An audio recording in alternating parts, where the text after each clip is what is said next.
Ron was beginning to wonder if his life was still his own, and if it wasn't, who it belonged to. He opened his suitcase to find that it was full of photographs from a lifetime ago. Photographs he no longer remembered taking. He went outside to check on his pit eye. It was blinking in the blinding cold of the Antarctic tundra. This was no ordinary September. It was the kind of September that almost felt like May, because it may have been September. Law got him, he thought. It was a pretty good joke in his opinion. A dead breeze was blowing in from the southeast as he climbed his lawn to get to the top. His shoes were clinging on to every bit of sanity they had left. It was impressive. Yet there was still something missing. He had not heard from Agatha in months, and it was beginning to worry him. Perhaps the roaches got her, he thought. It was a fairly painless way to die. The howl continued. He was falling through the jello as if it was blue. It was not. He had never felt so hammered, so absolutely wrenching, or quite as screwed. He was wondering about the outside world. It had been a long time since he'd left the old garden, but his ears were just as wet as he remembered. Dripping, soppy, dry, in an almost opposite sort of way.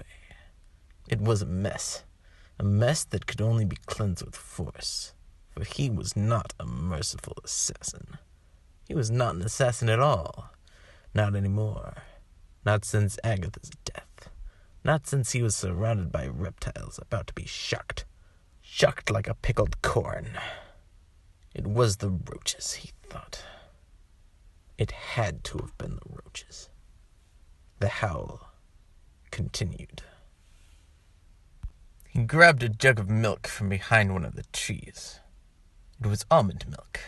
That was Agatha's favorite kind. He opened the milk and poured it on the ground to protect himself. The roaches come out at noontime, and it was almost 2:30.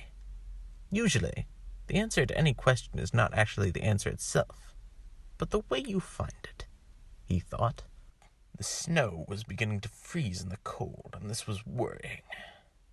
Just forget it, he said into the blinding heat. Just move on. Just find something new. The moon was juggling and the sky was silent. He had finished his scope of the land, but the map didn't look recognizable. He couldn't understand where he was. He couldn't read the map. He couldn't retrace his steps. The howl continued. The howl was getting unbearable. It never gets quieter. He couldn't continue to ignore it. And, like the weary lion, like the most popular bayou, like a new flavor of cotton candy that promised to be both sour and spicy at the same time, he followed the noise. Through thick and thin, through canonical and non-canonical, banjo-related and otherwise. He faced it all to find what he was looking for. It wasn't the first time. After seconds of searching, he finally found it. The last mountain. At the top would be the next world.